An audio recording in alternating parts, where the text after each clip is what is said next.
Kita lanjut dari yang kemarin, PLTN.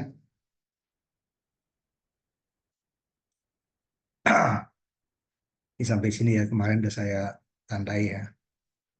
Saya hidupkan lagi.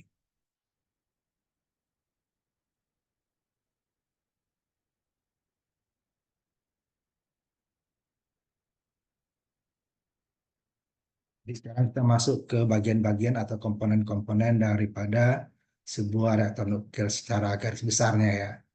Nanti gambar di bawah nanti akan menunjukkan bagian tersebut, yaitu pertama adalah bahan nuklirnya, itu uranium atau plutonium, nanti kemudian moderator, kemudian kontrol rod atau batang tempat bahan bakar itu ya ditaruh, karena dia nanti harus bisa ditarik juga pada saat reaksinya sudah cukup ya. Kemudian reflektor atau pemantul, kemudian ruang reaktor tempatnya ya, kemudian pelindung biologi, pengaman ya, dan kemudian pendingin. Ini gambarnya seperti di bawah. Ini kontroler tadi, batang-batang uranium yang dalam pelet deh ya, ke ukuran sekitar 1,5 senti atau 1 jari dewasa lah ya. Dan di dalamnya ada ukuran-ukuran kecil-kecil dalam palet ya, bulat-bulat kecil. Nah, yang bisa diturun naikkan nanti. Ini yang bahan bakarnya. Ini kontrolernya, batangnya di dalam batang inilah datang ditaruh bahan bakarnya ya. Kemudian reflektor nanti untuk memantulkan hasil dari reaksi berantai tadi supaya tidak menembus ke luar, jadi dibalikkan lagi. Dan ini moderator atau disebut dengan air berat nanti ya, untuk bahan nuklir, sehingga dia akan mengurangi laju daripada apa namanya kecepatan daripada pembelahan sel tersebut, sehingga panasnya akan lebih terkontrol. Ini dia pengaman dari beton ya, untuk keamanan terhadap sinar alfa, beta, gamma yang kemarin kita bahas. Ini dia pendingin, jadi air pendingin. Dan inilah bagian-bagian daripada segaris besar ya untuk pembangkit. Ini pembangkitnya ya, reaktor nuklirnya ya. Nah, dari sini nanti dia akan masuk dipanaskan. Nah, panas ini nanti akan disalurkan ke tempat penguapan lewat pipa ya, pipa panas nanti. Jadi dia akan memanaskan, jadi pipanya itu akan panas, masuk air ya, panas. Dia akan masuk ke bagian daripada seperti boiler di pembangkit PLTU. Dan mulai dari ini kita dari bahan bakarnya tadi ya, bahan bakar nuklir, ini adalah bahan yang harus dapat dibelah atau fissionable ya, dapat dibelah karena ini adalah pembelahan sel. Dapat didefinisikan sebagai unsur atau isotop inti yang dapat disebabkan untuk menjalani fisi nuklir atau pembelahan nuklir ya, oleh penembakan nuklir untuk menghasilkan reaksi berantai. Jadi dia tembak satu, nanti dia akan saling membelah sel-sel yang lain.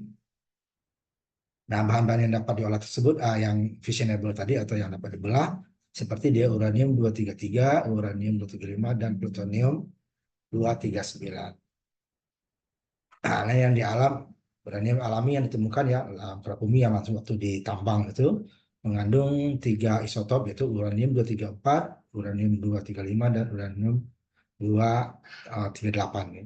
Ya, presentasinya adalah 238 yang paling banyak ya. Hampir 100%, 99,3%. Kemudian ini yang uranium 235 sekitar 0,7%. Nah, ini barang yang alam ini bisa langsung dipakai nanti, bisa juga yang harus diperkaya sampai 3-5% ya dari 638 ini. Dan ini sisanya jejaknya ya, jejak daripada, makanya kalau percobaan nuklir ini tidak bisa dibohongin. Karena nanti ini yang nggak bisa hilang jejak dari uranium tersebut, 234-nya, pasti ada sisanya. Makanya tidak, badan atom itu akan bisa mengecek, oh ini ada percobaan. Nah, ini yang tidak boleh nanti melewati memperkayanya sampai di atas 5%. Kalau di atas itu nanti bisa menjadi bom nanti ya. Dari 235 kan ini ya. Dari udara terguna adalah paling stabil ya. Tapi paling sedikit ya. Ya adalah paling stabil tapi paling sedikit. dalam dalam 1 kilo ya. Dia dapatnya hanya ini kan 0,7% dari 1 kilo. 99%-nya lebih adalah 238. Hanya paling stabil. Yang mampu mempertahankan reaksi berantai yang telah diberi nama sebagai bahan bakar utamanya. Dan uranium 233 dan plutonium 239 sering disebut sebagai artifisial ya, yang dihasilkan atau dari pengolahan ya. Masing-masing dari thorium 232 dan uranium 238 disebut bahan bakar sekunder. Nah, di Indonesia ada rencana juga itu membangkit tenaga nuklir karena Indonesia itu ada juga tambang uranium di Kalimantan dan beberapa pulau ya, dan juga dari thorium ya dari hasil tambang daripada timah. Nah, itu nanti mau dibuat di rencananya itu di pulau di provinsi Bangka Belitung gitu ya, dengan teknologi dari Korea Selatan itu sudah mulai, tapi dia dari thorium dia bahannya thorium ketiga di karena ternyata thorium itu adalah bahan bawaan daripada tambang timah. Nah di Bangka Belitung itu kan banyak timah, tambang timah ya itu ya. Nah, yang sampai kemarin ada masalah KPK itu kan dia buat tambahan timah itu di sana. Nah ini dia thorium dari itunya nanti. Sedangkan ini yang dari uranium tambang ya. Ini yang disebut thorium 232 atau uranium 238 yang sekunder tadi. Dari bahan yang sekunder ya. Yang yang utamanya itu 235, tapi paling sedikit. Nah, berarti kalau untuk kita menggunakan 235 ini harus diolah dari 238 ini menjadi sekitar dia menjadi uranium 235 nanti dengan pengayaan sampai 3%, 3 sampai 5%. Plutonium 239 dan uranium 233 dari yang sini, yang sisanya itu ya. Yang dihasilkan dari pengolahan tadi ya, bahan bakar sekunder dapat dibelah oleh neutron thermal ya. Berarti kalau pembelahan sel berarti dia bisa menghasilkan pembelahan berantai nanti. Karena nuklir tidak harus mahal gitu ya, tidak selamanya harus mahal. Tapi kalau dari uranium 238 menjadi 235 nanti itu prosesnya memang agak lama. Bahannya teknologinya harus teknologi yang canggih itu ya, untuk membelah. Tapi kalau udah dapat yang alami itu bisa. Makanya eh, harus dikontrol karena nanti dari uranium 238 itu kalau dia untuk menjadi bom dia nanti apa namanya pengayaannya itu bisa sampai 90% gitu ya. Ah, sehingga nanti dia bisa untuk bom. Nah, sedangkan untuk pembangkit listrik cukup 5%, 3% bisa malah 3 sampai 5%. Sedangkan untuk bom itu dia di atas 50% pengayaannya ya. Jadi pembersihannya, jadi bahan-bahan yang hilang sehingga dia nanti menjadi bahan uranium 235 ini yang bisa jadi bom nanti. Jadi dari plutonium 235 atau uranium 233 atau nanti dari thorium gitu ya, itu bisa. Yang penting dia adalah bahan-bahan yang bisa di apa isotopnya ya bisa dibelah ya, bahan-bahan bisa dibelah atau fissionable.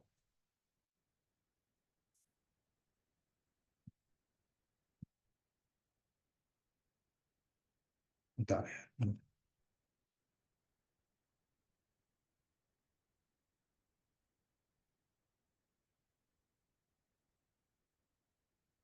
Jadi dari kemarin udah kita ini juga ya bahwa dalam 1 pelet 1 gram dalam 1 kilogram bahan nuklir itu bisa menggantikan bahan bakar batu bara sampai 1.000 ton gitu ya. Terus perbandingannya uranium 235 yang tadinya sedikit di alam ya tanpa diproses ya, tanpa proses ada yang paling stabil ya, ya itu ya. Tapi dia jumlahnya paling sedikit. Nah, kemudian dia juga harus dapat beroperasi pada suhu tinggi karena nanti dia akan terjadi pemanasan karena terjadi pembelahan sel yang berantai ya, terus-menerus. Kemudian harus tahan terhadap kerusakan atau radiasi. Kemudian deposit itu uranium itu Kazakhstan katanya paling tinggi juga ya di dunia itu paling tinggi. Ada 2 negara seperti Kongo, Kanada, Amerika Serikat, Rusia, Australia, dan cadangan yang terbukti itu katanya di Kazakhstan itu data terakhir ya. Kazakhstan pecahan daripada apa Soviet dulu ya. Itu paling tinggi dia. Dan bahan bakar harus dilindungi dari korosi dan erosi pendinginan untuk terbungkus dalam selongsong logam umumnya stainless ya, atau di aluminium sehingga dia tidak mudah tercemar ya. Kemudian pengaturan memadai dibuat untuk pasokan bahan bakar, pengisian atau pemakaian dan penyimpanan bahan bakar. Termasuk juga nanti penyimpanan hasil limbah gitu ya. Walaupun dia nanti bisa lagi diolah, tapi kan tidak 100%. Masih ada yang tidak bisa diolah, itu yang menjadi limbah yang harus disimpan di tempat yang aman, tidak boleh bocor gitu ya. Karena nanti terjadi pencemaran lingkungan dan merusak apa ekosistem makhluk hidup. Kemudian untuk operasi yang ekonomis dari sebuah PLN, ada perhatian khusus harus dibayar untuk memproses ulang ya yang tadi dipakai. Berarti pengolahan bahan bakarnya ya. Banyak kan elemen-elemen bakar dan bahan bakar yang tidak dikonsumsi tadi. Jadi hasil yang tidak terbelah gitu ya, ternyata masih ada sisa. Kemudian dia dimanaikan dengan memperkaya dengan bahan lainnya supaya dia kembali ke bahan normal. Tentu ada sisanya yang menjadi limbah. Kemudian elemen bahari yang dihabiskan adalah radioaktif yang kuat dan memancarkan sinar neutron dan gamma ya. Ini berbahaya apa beta gamma ya. Ini harus ditangani dengan hati-hati dengan pengaman tadi ya. Pengaman, beton, kemudian timbal gitu ya. Itu supaya tidak jika terjadi kebocoran tidak bocor keluar gitu ya. Ini untuk mencegah kontaminasi dari pendingin oleh produk pembelahan spesial atau yang bisa dibelah tadi ya. Sebuah lapis pelindung atau cladding harus memisahkan bahan bakar dari aliran pendingin. Jadi aliran pendinginnya tidak langsung ya di aliran pendinginnya dalam pipa. Jadi bukan air dari pipanya yang didinginkan oleh air. Supaya tidak jika ada kontaminasi dari bahan-bahan bisa dibelah tadi ya tidak masuk dia ke dalam pendingin karena pendingin itu kan sirkulasi keluar ya ke pantai atau ke danau atau ke sungai. Jadi dia tetap airnya tetap bersih karena di dalam pipa tidak terkontaminasi dengan bahan liarnya. Blending atau cladding elemen bahan bakar harus memiliki sifat sebagai berikut. Pertama harus mampu menahan suhu tinggi ya dari reaktor karena ini suhunya tinggi ya 300 lebih nanti ya derajat. Tapi nanti dari suhu tersebut, berarti kan kalau air sudah menguap itu ya, dia dikasih tekanan supaya tidak menguap, jadi panasnya baru dialirkan ke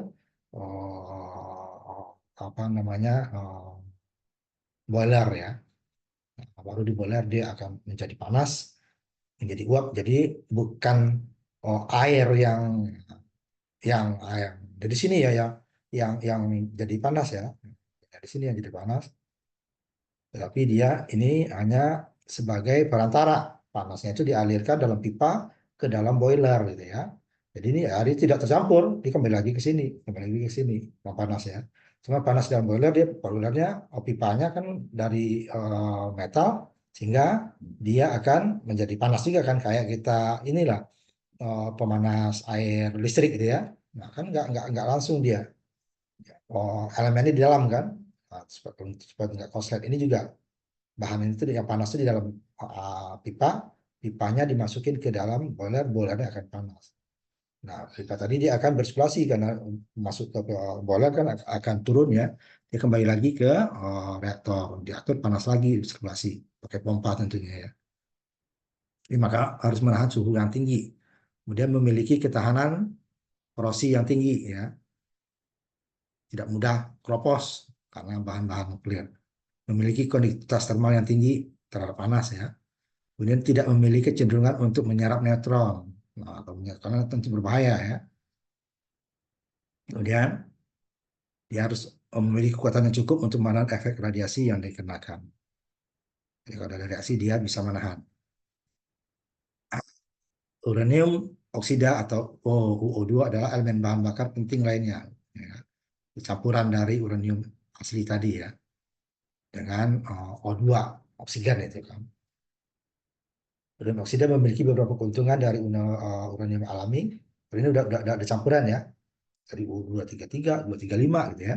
U38 ini dia uranium dengan oksigen. Oh, dua. Lebih stabil daripada uranium alam. Ini diproses dulu kan, tidak satu bahan dia. Tidak ada masalah atau fase perubahan dalam hal uranium oksida oleh karena itu dapat digunakan untuk suhu yang lebih tinggi. Jadi penggunaan suhu lebih tinggi bisa. Kemudian tidak menimbulkan korosi semudah uranium alami. Jadi terhadap korosi dia lebih berkurang karena sudah dicampur ya dengan dua.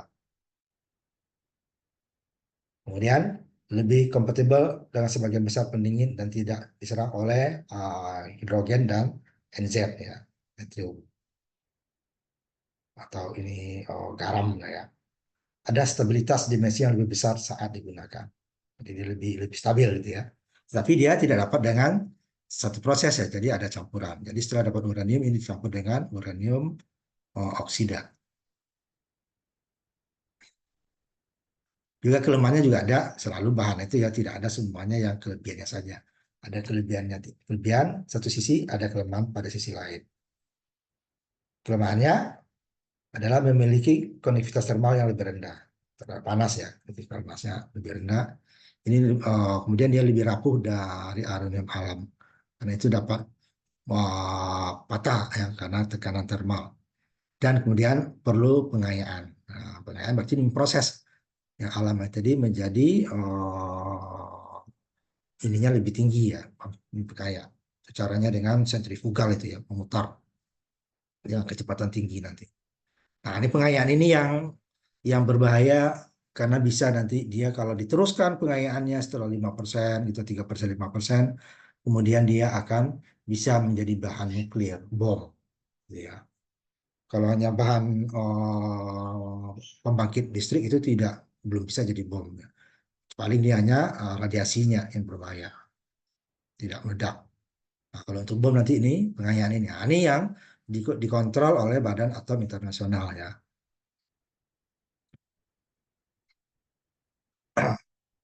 Yang uranium campur tadi ya, uranium oksid tadi adalah keramik rapuh yang diproduksi sebagai bubuk ya, kemudian menjadi bahan padat dipadatkan membentuk pelet.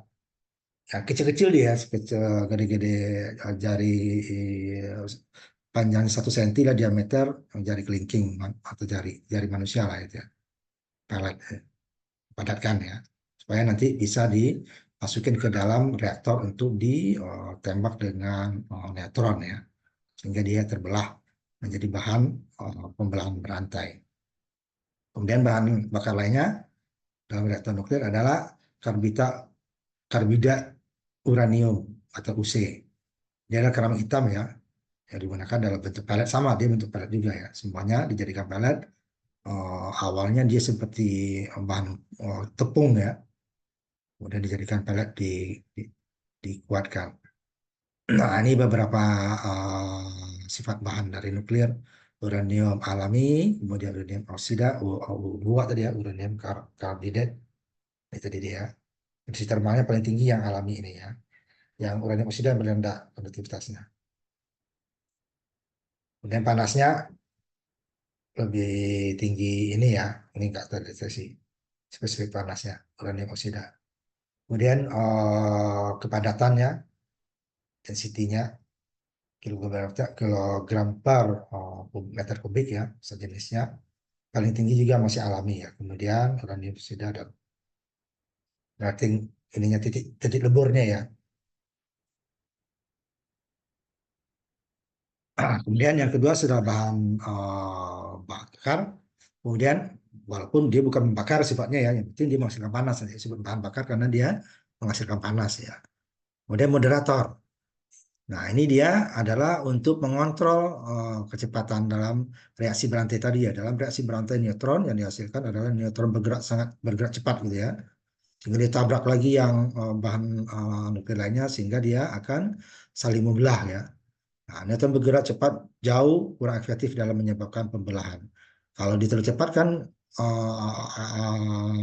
dia untuk membelah yang lain itu agak-agak susah gitu ya, dari uranium 235. Dan dia akan berusaha keluar dari reaktor, dari ruang reaktornya. Itu yang membahayakan karena dia akan membawa nanti apa sinar alfa, beta, dan gamma, gitu ya. Nah, untuk mengurangi kecepatannya supaya lebih efektif dalam menyebabkan pembelajaran, makanya dia dikurangi kecepatannya. Nah, jadi untuk meningkatkan pemanfaatan dari neutron ini, kecepatan dikurangi. Nah, ini dengan air moderator ya. Ini dilakukan dengan menabrakkan mereka dengan inti dari bahan lain yang lebih ringan. Tidak menangkap neutron, tetapi dia memperlambat gitu ya. Jadi dia ditabrakkan. Jadi kalau bahan tadi cepat, tabrakan akan berkurang ya. Tapi akibat tabrakan itu dia kecepatannya akan turun. Nah, setiap tabrakan akan menyebabkan kehilangan energi kan. Berarti dia akan lebih kecepatan turun. Nah, kecepatan neutron bergerak cepat akan berkurang dan bahan tersebut disebut dengan moderator. Inilah yang menyebabkan pengurangan kecepatan dari gerakan dari neutron tersebut. Karena neutron itulah yang akan membelah sel nuklir ya. Nah, neutron lambat atau thermal neutron dihasilkan mudah ditangkap oleh bahan-bahan nuklir ya. Nah, ini yang menyebabkan reaksi berantai berlangsung dengan lancar. Kalau kecepatannya tinggi tadi ya reaksi berantai tidak bagus gitu ya, tidak banyak. Nah, apa bahan moderator itu? Grafit gitu ya, atau air berat. Ini air berat, air murni nanti ya. Dia sedikit lebih berat sedikit daripada air biasa. Dan berilium, ini digunakan untuk moderator. Tujuannya adalah memperlambat gerakan daripada neutron yang akan membelah bahan nuklir gitu ya. Kemudian reaktor yang menggunakan uranium yang diperkaya tidak memerlukan moderator. Nah, ini biasanya yang alami ya, tapi uranium yang diperkaya akan mahal ya karena di proses pengolahannya dengan cara tadi sentrifugal tadi biasanya. Nah, yang itu berakibat juga nanti bisa mengolah bahan yang pemurniannya untuk bahan bom. Nah, itu dan bahannya tentu akan lebih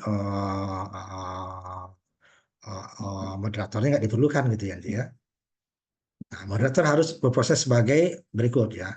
Dia pertama dia antara tujuannya akan menghalangi ya, memperlambat kecepatan neutron yang akan membelah bahan nuklir tadi kan, inti atom. Memiliki konduktivitas termal tinggi karena di dalam suhu tinggi ya nanti tersedia dalam jumlah besar ya dalam bentuk murni karena dia akan diolah kemudian kalau dipanasnya nanti kan dia bersirkulasi juga ya. Kemudian memiliki titik leleh yang tinggi dalam kasus moderator padat ya, tidak mudah meleleh. Nah, tadi kan grafit itu padat ya. Kalau air berat tuh dia itu cair ya. Tapi ini tidak mudah meleleh. Kalau tidak kemudian moderator padat ya, tidak. Kemudian titik lelehnya rendah untuk kasus moderator cair.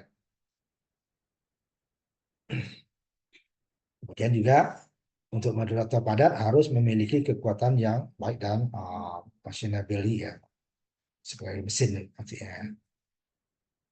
Harus memberikan ketahanan yang baik terhadap korosi. Jadi dia tidak mudah korosi. Harus stabil di bawah panas dan radiasi. Karena di dalam reaktor itu selain panas karena pembelasan juga ada radiasi alfa, beta, gamma tadi kan. Jadi dia tidak terganggu lah dengan radiasi. Kemudian harus dapat memperlambat neutron karena ini fungsi utamanya. Memperlambat kecepatan neutron supaya dia lebih efektif di dalam membelah sel. Nah, terjadinya pembelahan sel itulah yang menggambarkan terjadinya panas nanti kan. Kalau pembelahan selnya tidak atau terjadi sedikit ya panasnya akan berkurang. Nah, hanya kecepatan neutron saja yang akan membahayakan reaktor. Dia berusaha keluar kan, walaupun sudah ada nanti moderator yang penghalangnya reflektor gitu ya. Sebenarnya rasio dari moderating atau bahan moderatornya itu ya untuk mengkarakterisasi moderator yang terbaik adalah menggunakan apa yang disebut rasio moderator yang merupakan rasio moderasi daya ke efisien mikroskopik ya atau penangkapan daripada neutron. Karena tujuannya adalah untuk menangkap neutron supaya kecepatan menurun supaya mudah dia membelah bahan nuklir gitu ya. Nilai tinggi rasio moderasi menunjukkan bahwa zat yang diberikan lebih cocok untuk memperlambat neutron dalam reaktor. Ini beberapa bahan yang sebagai moderator ya. Kita ada berilium tadi kan, tadi kemudian karbon, air berat dan air biasa. Nah, ini lihat moderator tertingginya adalah air berat ya, 12.000 sendiri. Yang lainnya 100 sampai 7. Ini air biasa. Air biasa itu kan cepat mendidih ya. Nah, air biasa digunakan bukan untuk moderator, tapi untuk di boilernya ya, jadi yang panaskan oleh dari reaktor. Nah, ini dia. Makanya kenapa banyak menggunakan air berat. Air berat itu sedikit hampir sama dengan air biasa ininya. Ini dia. Air berat, karbon dan berat jenisnya ya. Ini H2O, ini di air biasa ya. Air biasa yang kita gunakan. Ini dia D2O, ini yang air berat. Kemudian yang berhelium sama ini tadi karbon sedikit daripada air biasa deh kan berat jenisnya. Yang tinggi kan ini kan D2O. Ini free water. Ini yang berdratenya rasionya paling tinggi, berat jenisnya juga paling tinggi. Makanya rata-rata ini menggunakan air berat ini. Apa pembangkit nuklir. Kemudian perbedaan konstanta ya fisiknya ya antara air berat dan air biasa. Ini density-nya kepadatannya dalam derajat Kelvin pada saat derajat Kelvin ya ini dikurang 270 berarti kan suhu suhu kamar ya nih ya. Kalau 273 kan 273 itu kan 0 derajatnya Celcius. Berarti ini kan suhu kamar. Ya, density-nya kepadatannya adalah 1,1 gram per centimeter kubik. Sedikit lebih tinggi kalau air biasa nih H2O ada 0,9 sampai 1 ya. Sedikit lebih tinggi. Kemudian freezing temperatur atau bekunya ya. Bekunya 276 atau 0 sedikit di atas 0 derajat. Ini pas 0. 273 itu kan 0 derajat Celcius ya. Ini dalam Kelvin kan. Kelvin itu karena 273 ditambah Celcius. Jadi ini titik bekunya kalau air 273 dia sedikit di atas. Jadi belum kalau di suhu Celcius belum 0 dia sudah beku. Kalau air 0 baru beku. Kemudian boilingnya penguapannya dia ini 100 ya.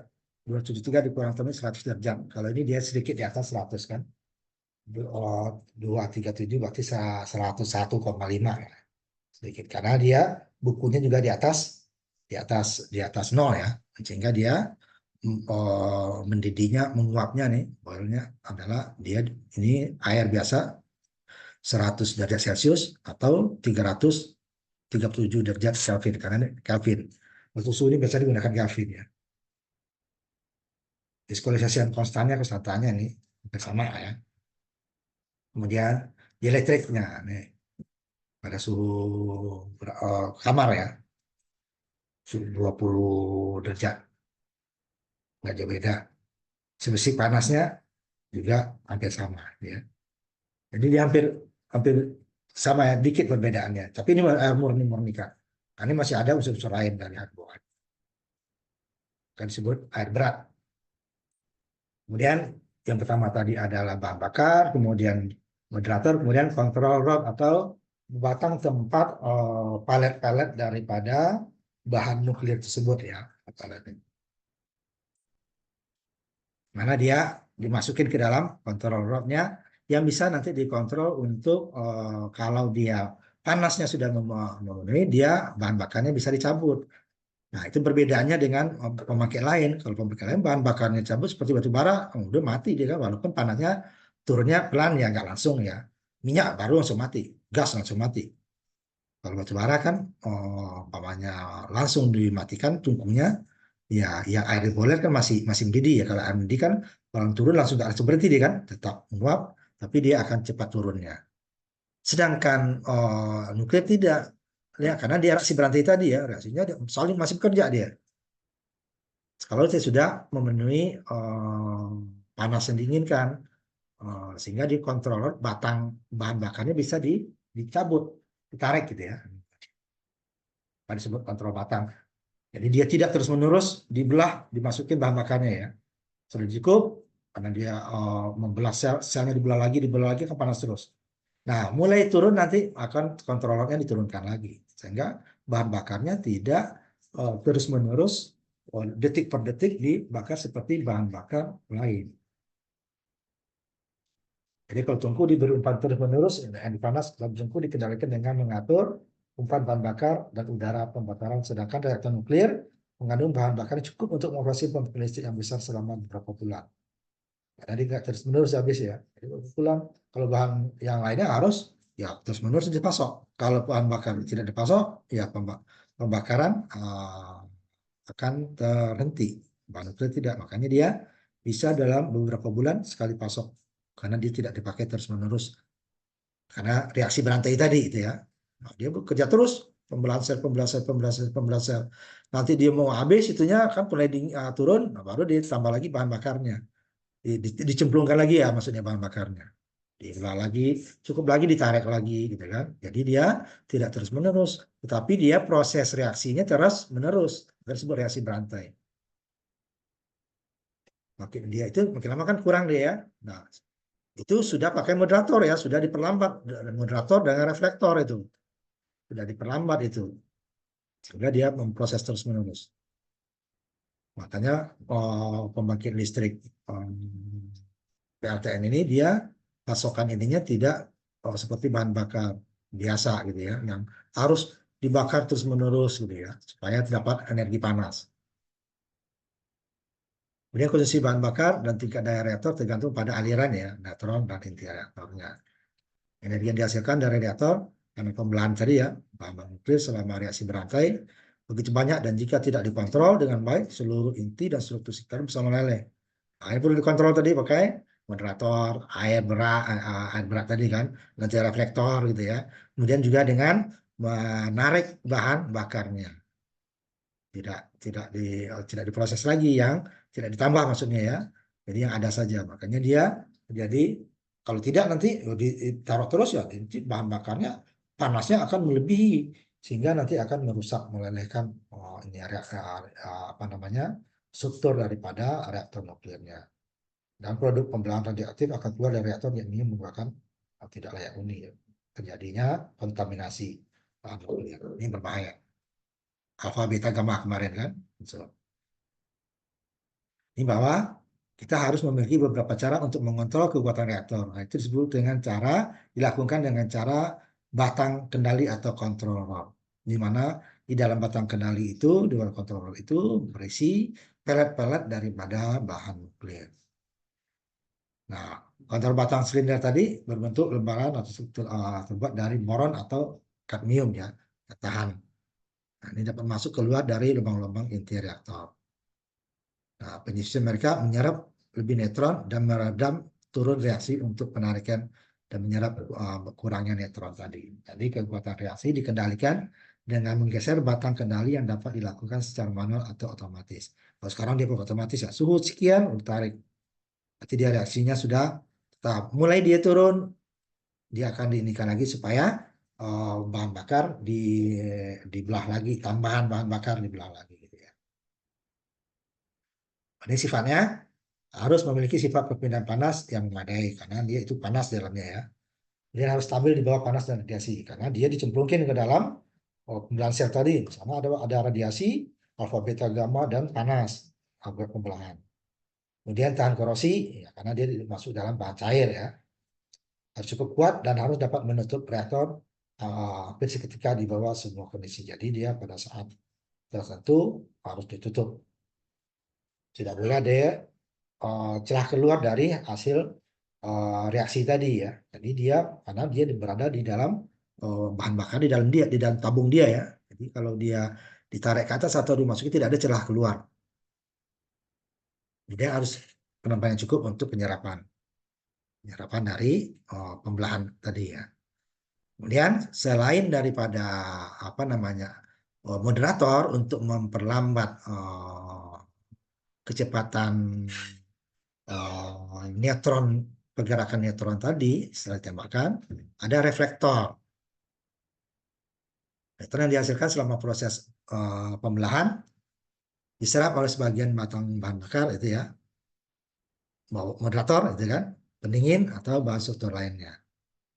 Nah, neutron yang tidak diserap akan mencoba untuk meninggalkan inti reaktor tadi. Tetap berusaha dia, umpamanya masih lolos dari moderator atau bahan struktur lain dari batang rod itu ya, kontrol rod, kemudian dari pendingin, Nah, dia tetap berusaha kembali, ya, meninggalkan inti reaktor ya, tidak kembali dan akan hilang. Nah, kerugian tersebut akan diminimalkan. Pertama, dia juga kalau dia ini nanti kan bisa merusak, ya, kalau lolos. Kemudian juga akan mengurangi bahan bakar kan. Maka dia dikembalikan dengan cara reflektor dipantulkan kembali. Ya. Nah, ini dilakukan dengan mengelilingi inti reaktor dengan bahan yang disebut reflektor yang akan mengirimkan neutron kembali ke inti. Jadi dia berusaha keluar kan, karena di pergerakan pembelahan tadi, dia akan dipantulkan kembali supaya bahan bakar tidak membazir ya. Dia kan neutronnya akan membelah nanti sel. Neutron itu kembali dapat menyebabkan lebih banyak pembelahan dan meningkatkan penghematan neutron dari reaktor. Jadi tidak perlu menambah penambahan apa, ataupun perlu kalau perlu penambahan tidak terlalu banyak karena yang udah mau keluar tadi dia dipantulkan kembali ke intinya. Ini tadi ya, ke inti. Nah, biasanya umumnya reflektor terdiri dari bahan grafit dan berilium ya. Bisa memantulkan neutron tadi kembali ke inti untuk membelah sel. Nah, ini baru tempatnya. Setelah bahan bakar, air berat untuk memperlambat kecepatan neutron supaya bisa efektif membelah sel. Kemudian kontrol rod atau batang, tempat bahan palet nuklirnya, kemudian reflektor untuk mengembalikan neutron tadi kembali ke inti untuk membelah sel. Kemudian ini tempatnya ya. Nah, tempatnya di dalam ini tempat reaktor seperti bejana reaktor atau reaktor vessel gitu ya. Lalu si kontainer ini tebal itu ya, yang kuat untuk reaktor. Dari bahan yang tidak mudah tembus. Nah, dia berisi isinya tadi udah dinding itu tebal gitu ya dari metal. Itu ada yang dari Rusia untuk negara Bangladesh atau apa ya. Itu ada baru itu. Nah, itu sampai tebel logamnya itu sampai 20 cm ya untuk bejananya ini. Dan dia tahan sampai 60 tahun, perkirakan ya. Nah, ini berisi moderator, reflektor, berisi panas, dan kontrol rod tadi. Kontrol rod berisi batang nuklir ya, bahan yang mau dibelah. Nah, di sini ada tempatnya. Jadi dia ditempatkan. Yang harus tahan terhadap panas, gitu ya, tekanan, gitu ya, karena dia tekanan tinggi. Kemudian perisai biologi, supaya kita terlindung dari untuk makhluk hidup ya. Nah, ini zona radioaktif yang karena reaksi tadi menyebabkan ada sinar alfa, beta, dan gamma ya yang bisa dengan mudah menembus tubuh manusia, terutama gamma, beta dan gamma lah ya. Kalau alfa masih bisa, tapi itu kan nggak bisa kita pilih-pilih kan, dia akan tiga-tiganya dihasilkan sekaligus. Nah, untuk melindungi itu, maka ada mantel atau pelindung reaktor ya dari kemungkinan bahaya radiasi, sangat penting untuk dilindungi untuk orang yang mengoperasikan dan untuk masyarakat sekitarnya. Nah, ini kita bahas juga sebelumnya, selama pembelahan bahan bakar nuklir ya, dihasilkan partikel alfa, beta, dan gamma yang mematikan dan neutron. Nah, yang diperlukan sebenarnya neutron aja kan untuk membelah sel tadi. Nah, membelah sel ada partikel alfa, beta, gamma. Nah, ini yang tidak diinginkan, tetapi dia ada. Nah, kemudian sinar gamma adalah sangat penting sebagai pelindung yang harus dimiliki terhadap mereka. Ya, harus dipakai perisai biologi. Lapisan tebal timah atau beton disediakan untuk menghentikan sinar gamma. Jadi ada di dalamnya beton sampai itu tebal berapa lebih itu ya, sampai nanti yang di luarnya ada lagi tuh 80 cm biasanya. Jadi sangat tebal. Selain apanya tadi ya, eh, ruang pembakaran tadi, reaktor tadi, bejananya itu juga tebal, di luarnya itu dilapisi lagi dengan beton. Kemudian di luar itu lagi ada lagi, jadi dia berlapis itu ya. Jadi sebenarnya PLTN ini sangat aman, cuman ya mahal gitu ya, karena untuk konstruksinya sangat mahal. Lapisan tebal logam atau plastik yang cukup untuk menghentikan partikel alfa dan beta. Tapi untuk gamma harus lapisan timah tadi. Kemudian pendingin. Nah, ini hampir semua kecuali PLTA ya. Itu perlu pendingin. Ini adalah untuk mendinginkan ruang reaktor dan mendinginkan nanti juga apa namanya ruang daripada boiler ya. Jadi dia mengalir melalui dan di sekitar inti reaktornya. Karena itu kan panas. Nah, panas yang berlebih nanti, walaupun nanti dia kontrolnya ditarik gitu kan, tapi dia bisa juga masih panasnya masih bisa lebih. Nah, ini digunakan untuk mentransfer sejumlah besar panas yang dihasilkan reaktor karena terjadi pembelahan tadi ya dari bahan nuklir dan selama reaksi berantai. Nah, kalau reaksi berhenti berhenti ya panas berhenti ya PLTN berhenti. Walaupun reaksi nuklir tidak berhenti ya. Pendingin baik untuk memindahkan panas ke media lain atau jika pendingin digunakan adalah air ya, yang akan mengumpulkan panas dan dikonversi melalui uap dalam reaktor yang berlangsung dikirim ke turbin. Ini di boiler. Pendingin yang digunakan harus stabil di bawah kondisi panas, ya karena digunakan namanya pendingin ya. Harus memiliki titik leleh yang rendah dan tidak dan titik didih yang tinggi, sehingga seharusnya tidak menimbulkan korosi pada bahan yang menjadi kontak atau hubungannya ya dengan yang mau didinginkan. Pendingin harus memiliki koefisien perpindahan panas yang tinggi. Mudah menyerap panas maksudnya ya. Jadi dia dipindahkan ke pendingin, pendingin akan bersirkulasi dan datang lagi bahan dingin yang lainnya. Kemudian radioaktivitas diinduksi ke dalam pendingin dengan pembomban neutron harus nihil. Tidak boleh ada radioaktivitasnya yang masuk ke pendingin. Makanya dia menggunakan pipa ya, tidak tidak langsung dia masuk ke dalam tempat neutron tadi. Dari pipa-pipa pendingin yang airnya pendingin itu mengalir. Bagian digunakan sebagai besar adalah air biasanya. Karena untuk air berat, gas, air atau karbon dioksida, hidrogen ya, helium, dan logam cair seperti natrium atau campuran dari natrium dan kalium untuk cairan organik dan anorganik. Tujuannya untuk menurunkan panas daripada reaktor ataupun di apa namanya kondensor nanti ya, dan termasuk juga di boilernya. Dan diperlukan untuk memompa pendingin harus minimum karena dipakai pompa ya, karena sirkulasi kan. Dia juga makanya di PLTN ini ada nanti namanya ruang apa ya, uh, menara pendingin ya. Kayak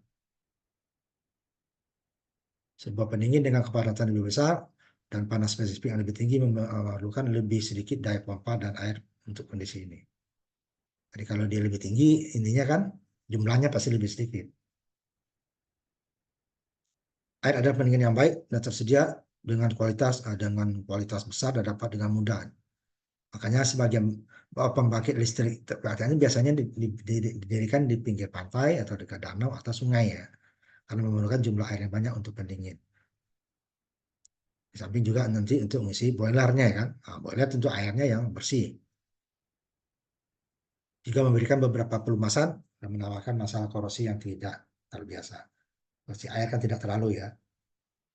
Tetapi ada juga nanti kalau pinggir pantai itu kan berarti dia air laut ya. Tahannya harus tahan korosi.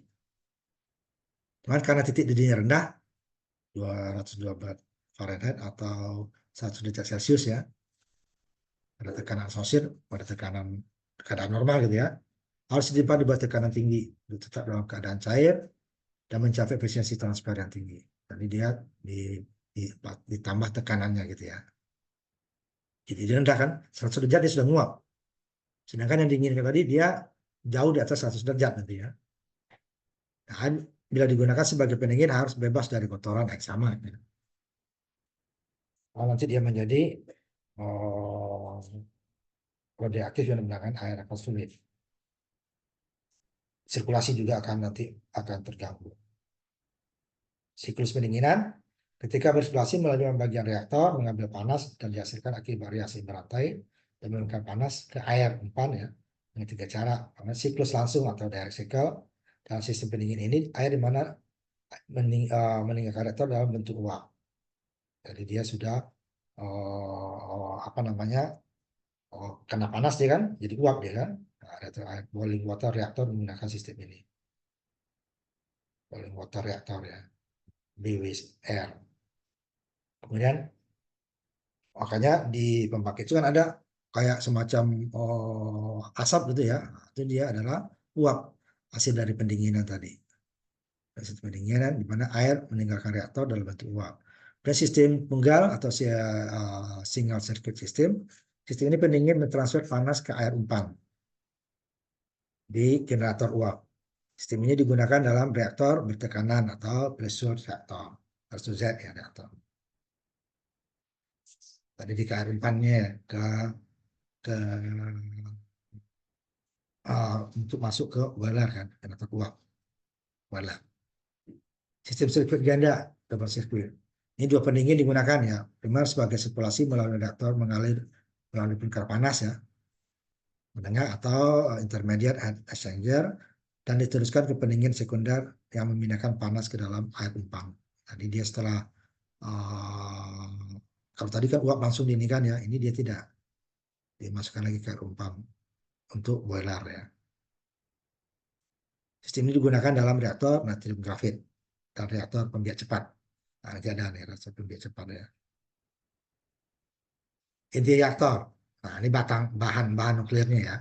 Reaktor inti itu dari batang bahan bakar ya, yang bahan nuklir tadi, yang udah diproses menjadi pelet ya.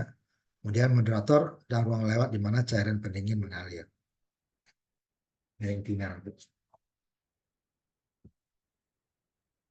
Kemudian rasio konservasi.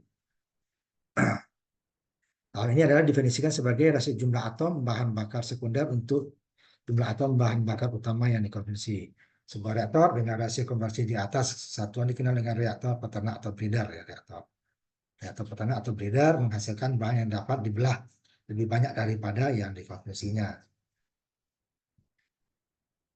Nah, jika bahan fisi yang dihasilkan sama atau kurang dari yang diisi, reaktor disebut reaktor konverter.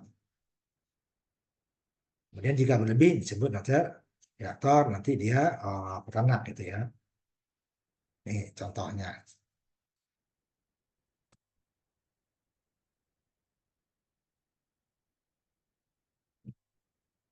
Ini aliran neutron adalah ukuran atau radiasi dari neutron adalah jumlah neutron melewati 1 cm persegi dari target yang diberikan dalam 1 detik. Ini dijelaskan dengan UV ya, di mana U adalah jumlah neutron per cm kubik dan V adalah kecepatan neutron dalam detik. Nggak terlalu ya. Klasifikasi reaktor, energi neutron ya, jenisnya dibagi dia reaktornya, energi neutron dan reaktor cepat. Ini tadi ya. Tergantung energi neutron pada saat mereka ditangkap oleh bahan bakar untuk menginduksi atau pembelahan atau fission dari reaktor yang dimanakan berikut. Reaktor cepat, ada reaktor pembelahan atau fission seperti dibawa oleh neutron cepat tanpa moderator, tanpa air berat tadi ya. Reaktor termal atau reaktor lambat, itu neutron bergerak cepat melambat dengan melewati moderator. Dan ada dua tadi, cepat tanpa moderator, karena moderator itu tujuannya untuk memperlambat ya. Ini kalau dia bergerak lebih lambat pakai moderator. Neutron bergerak lambat kemudian ditangkap oleh bahan bakar dan melakukan pembelahan dan pembelahan yang berantai tadi ya. Ini masalah biaya, makanya tidak murah ya karena strukturnya yang mahal, prosesnya yang mahal termasuk limbahnya nanti ya. Pembangkit listrik tenaga nuklir ekonomis jika digunakan sebagai pembangkit listrik beban dasar.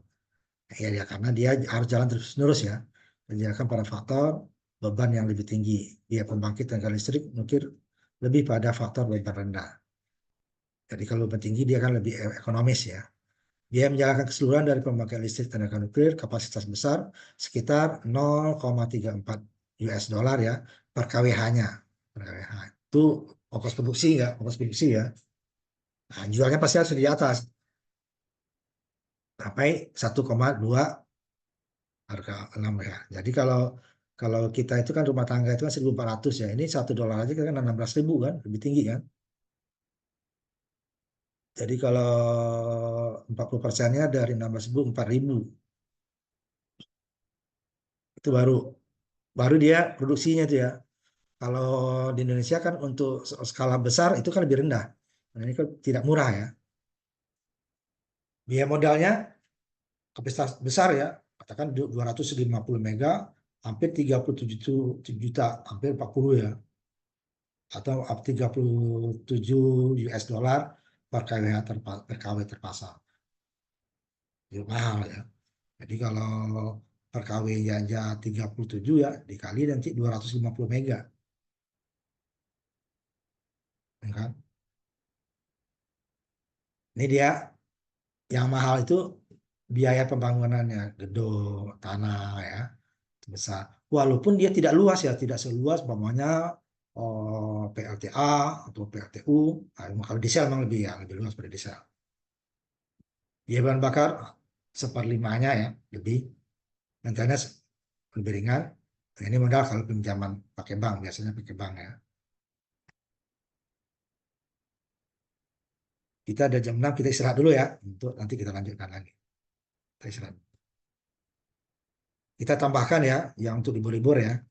Karena minggu depan kita libur lagi.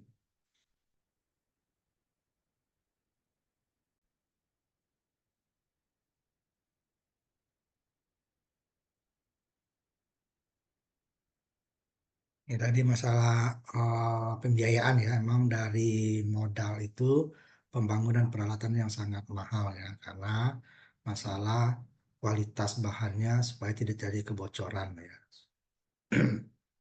Bahan bakarnya juga tidak murah ya, walaupun ukurannya kecil ya, tetapi dia memerlukan biaya yang besar. Ukurannya, jadi penyimpanannya juga tidak terlalu besar, tetapi mahal ya. Kalau dalam kilogramnya umpamanya ya, ukurannya kecil, karena dalam 1 kilogram bahan bakar nuklir itu bisa untuk menggantikan sampai 1.000 ton kemarin ya bahan bakar batu bara. Ini untuk modal investasi tadi, pembangkit reaktornya ya, yang paling besar tadi kan, bejana reaktornya ini karena harus tidak semua negara, hanya beberapa negara yang bisa ya, seperti Amerika Serikat, Rusia, Inggris, Kanada gitu ya, Cina juga. Dan di India saja nanti itu dia dari luar ya, artinya. Kemudian sistem bahan bakarnya, sistem penanganan bahan bakar dan perisai ya, sistem pendingin. Baru ini udah sama dengan pembangkit uap, turbin uap gitu ya, generator dan biaya lain-lainnya. Biaya modal awal tinggi ya. Ini ya, dibandingkan dengan pembangkit yang lain karena masalah keamanan dan kualitas bahan. Kemudian biaya transportasi dan penanganan batu bara untuk pembangkit termal jauh lebih tinggi kalau dia tidak ada ya. Cuman keamanannya harus dijaga karena bisa dibajak orang untuk digunakan untuk kejahatan gitu ya. Kemudian karena bahan fosil itu sudah menurun ya. Ini beberapa negara sudah banyak, ada 30 negara dengan 400-an ya pembangkit. Walaupun totalnya dari pembangkit PLTU masih jauh lebih kecil gitu ya. Walaupun ada beberapa negara yang dia sudah lebih dari 50%, malah 80% seperti di Prancis ya, dia dari nuklir. Nah, ini kita masuk ke beberapa pembangkit. Saya ambil India karena dia negaranya juga negara kaya seperti apa Amerika, Rusia, Kanada gitu ya. Tapi dia menggunakan di Asia ini adalah selain India ya tentunya Cina yang banyak, Jepang. Nah karena Cina membuat, India pasti bikin. India bikin pasti apa namanya Pakistan juga. Nah kemudian ini Bangladesh juga negara miskin itu ya sekarang udah bikin ya dari Rusia itunya ya. Tadi itunya untuk apa tempat reaktornya tadi ya ketebalan bajanya itu sampai 20 cm itu ya bahan bajanya untuk keamanan. Kan di situlah terjadinya reaksi nuklir ya. Ini contohnya di PLN Tarapur itu ya. Ini sampai 200 megawatt menggunakan uranium berkaya, berarti kan yang sudah diproses gitu ya.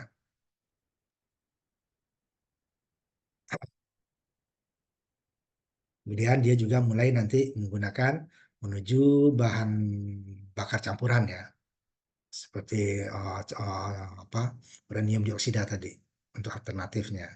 Karena yang murni tadi itu akan lebih mahal ya. Dia juga menggunakan proses daur ulang plutonium yang terkandung dalam bahan bakar bekas, sisa bahan bakarnya diproses ulang. Nah, itu yang terbagus tuh sekarang tuh Prancis banyak gunakan.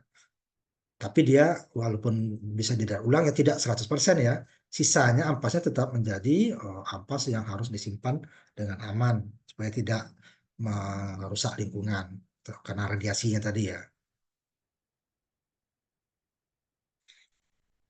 Dan juga kemudian PLTN Rana Pratap Sagar ya. Ini mirip tadi 200 megawatt juga ya. Ini kalau tadi dia yang diperkaya ya, uranium diperkaya, ini dia uranium alam dalam bentuk oksida atau oksid ya sebagai bahan bakar. Maka sehingga dia ada air berat sebagai moderator.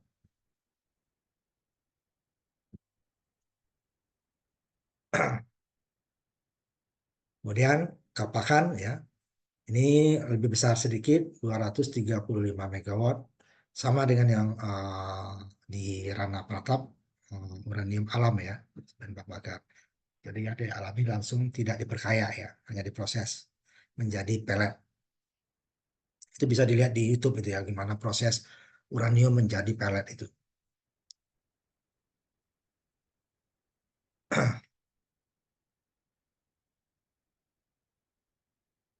Dia sudah mulai menggunakan ya, karena sudah beberapa pembangkit dia kan, sudah mulai menggunakan komponen lokalnya. Walaupun awalnya impor semua gitu ya.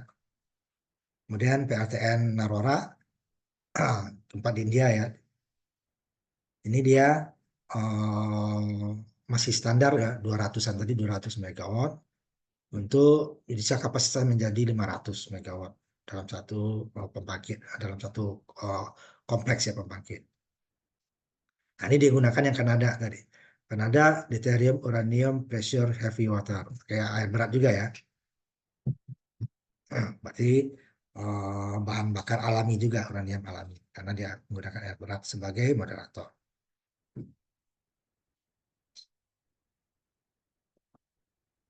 Dia teknologinya ya teknologi Kanada, tapi dia nanti dibangun oleh orang India sendiri, Indonesia.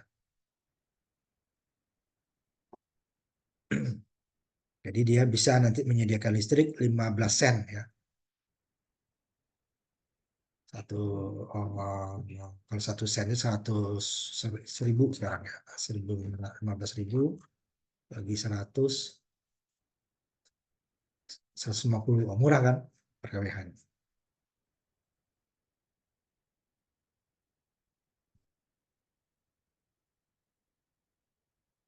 Untuk ini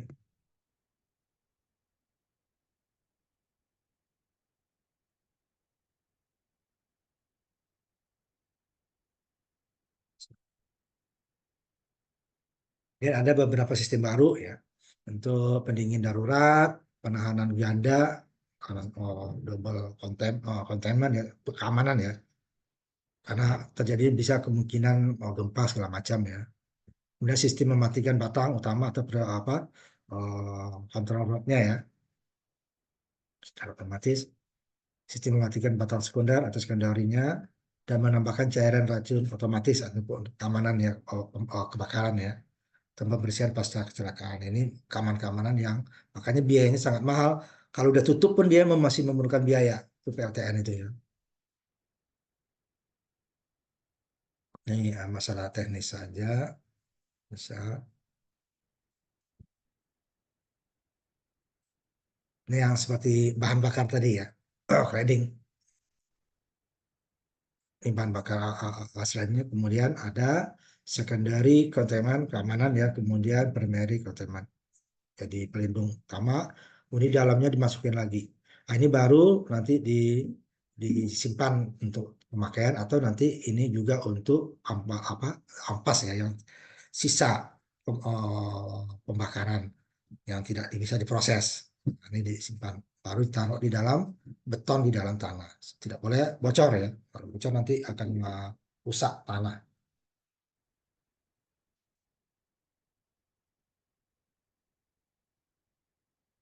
Masalah keamanan saja ini ya. Masalah keamanan.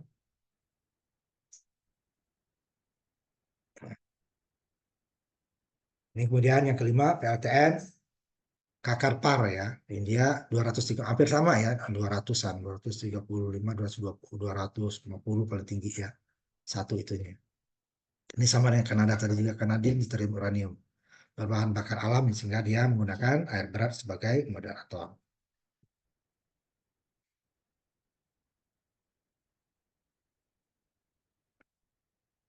Ya.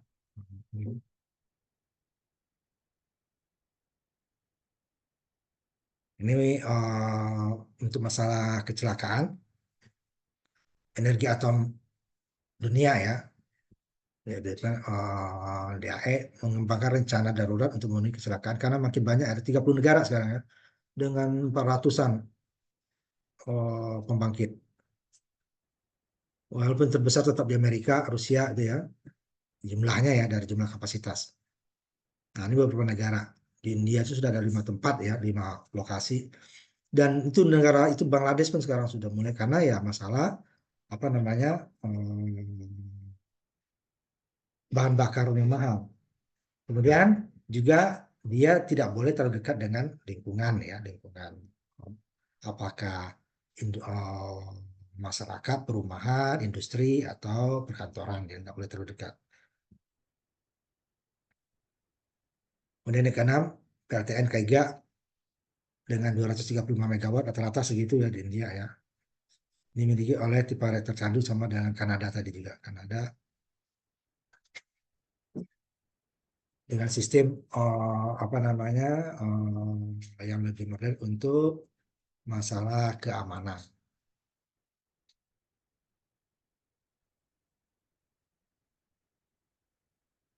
Karena keamanan ini yang paling penting ya. Karena dia tidak seperti pembangkit yang lain. Kalau umpamanya meledak ya paling sekitar ledakannya di situ saja ya.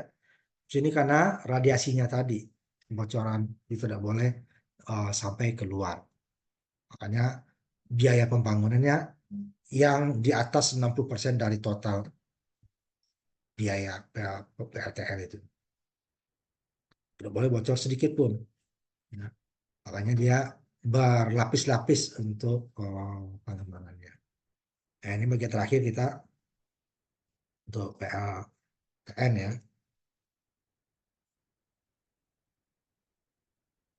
Minggu depan kita libur, nanti kita ganti lagi itunya untuk minggu berikutnya ya. Kita masuk ke PLTA. Oh, karena PLTA dia berbeda dengan yang thermal. Diesel, nuklir, uap itu semuanya panas. Nanti PLTA dia tidak menggunakan panas, Bang. Ya, itu satu-satunya. Kemudian reaktor air ringan dan reaktor air berat. Itu tadi ya. Kalau air ringan dia tentu dia bahan bakarnya adalah yang sudah diperkaya. Sedangkan kalau air berat dia adalah reaktor alami. Nah, reaktor air ringan menggunakan air biasa sebagai air ringan ya sebagai pendingin pendingin dan moderatornya. Sedangkan ini sederhana lebih murah, tetapi reaktor ini membutuhkan uranium yang diperkaya sebagai bahan bakar. Uranium alam yang mengandung 6% sampai 7% dari isotop 235 yang dapat dibelah atau fission dan 99,3% dari Rj23 dan menggunakan uranium alam tersebut harus diperkaya sekitar 3-5% biasanya ya. Uranium 235 dan pembangkit pengayaan ini diperlukan pengayaan.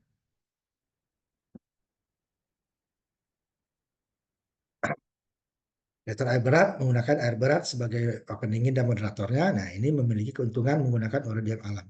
Di India tadi kebanyakan dia menggunakan uranium alami ya, sehingga dia harus mempunyai pabrik menghasilkan air berat.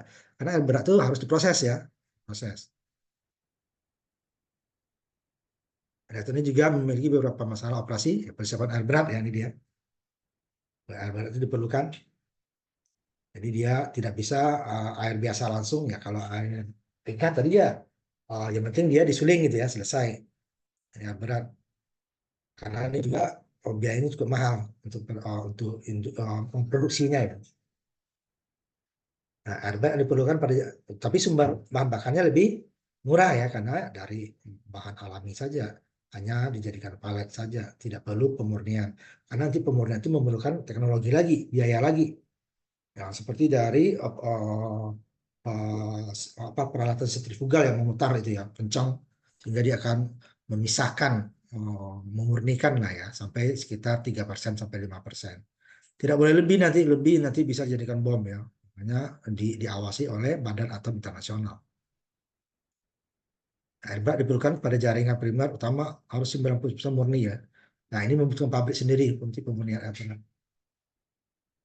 Sehingga tidak menyebabkan kelembapan dengan menyerap kelembapan ini air berat akan terdegradasi atau berkurang dia.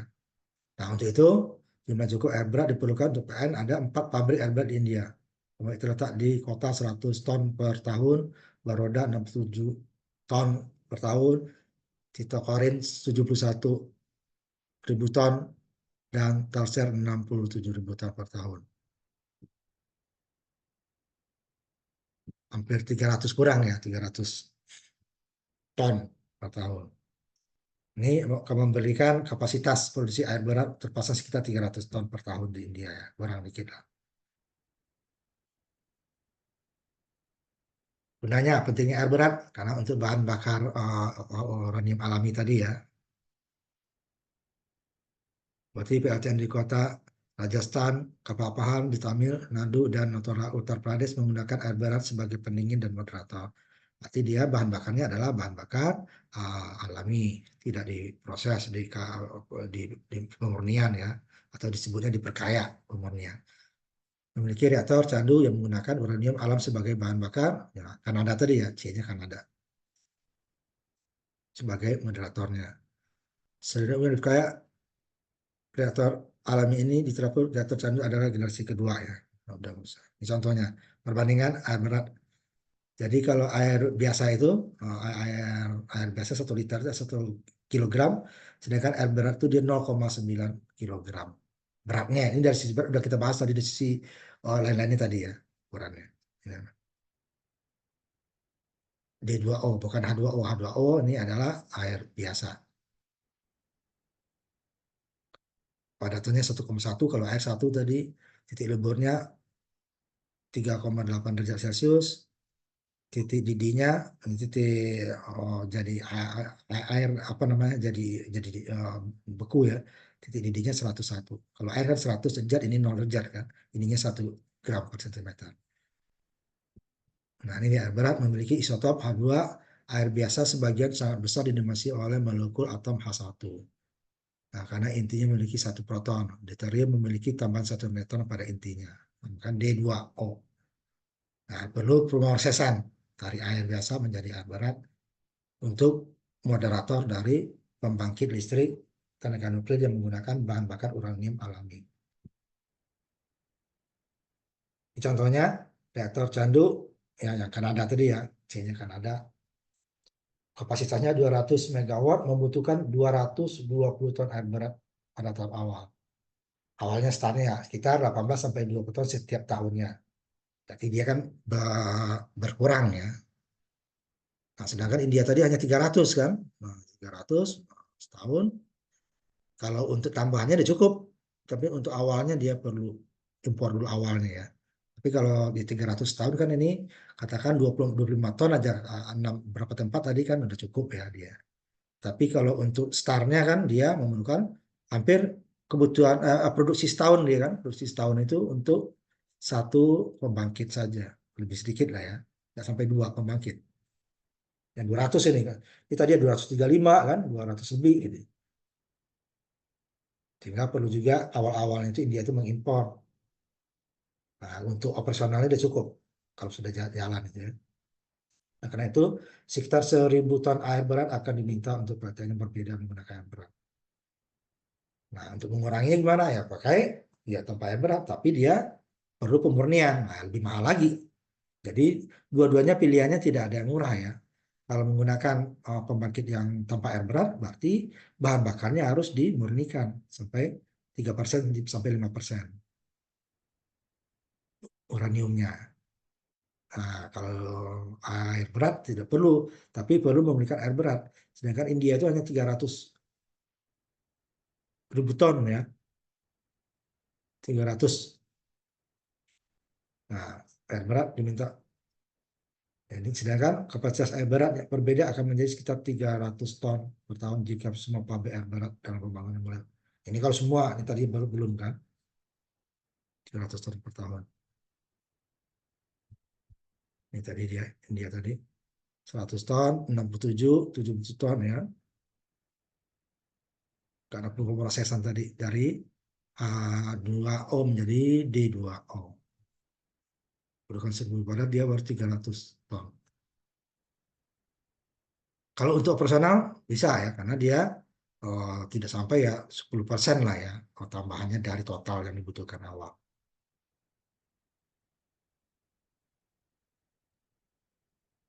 Dan ini kan belum semua, sebagian di India masih di ini. Mengelola sistem air berat adalah urusan yang sangat rumit dan membutuhkan kehati-hatian. Air berat adalah air biasa dengan perbandingan 1:6.000. Salah satu metode untuk mendapatkan air berat adalah dengan elektrolisis air biasa. Berarti kan perlu energi lagi listrik kan, elektrolisis bukan listrik. Makanya itu bisa besar-besar tadi kan.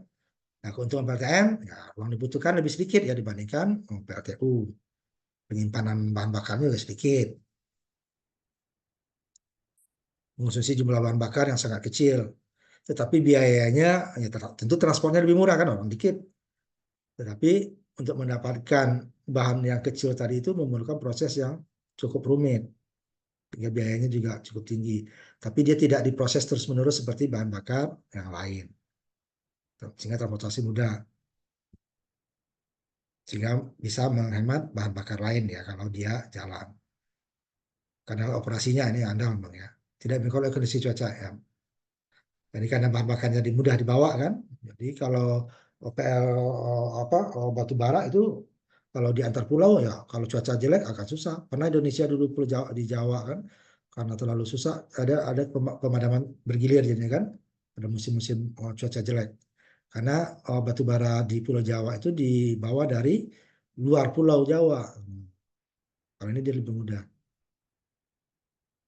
Kemudian listrik yang besar ya, cocok untuk yang besar. Beban beban dasar.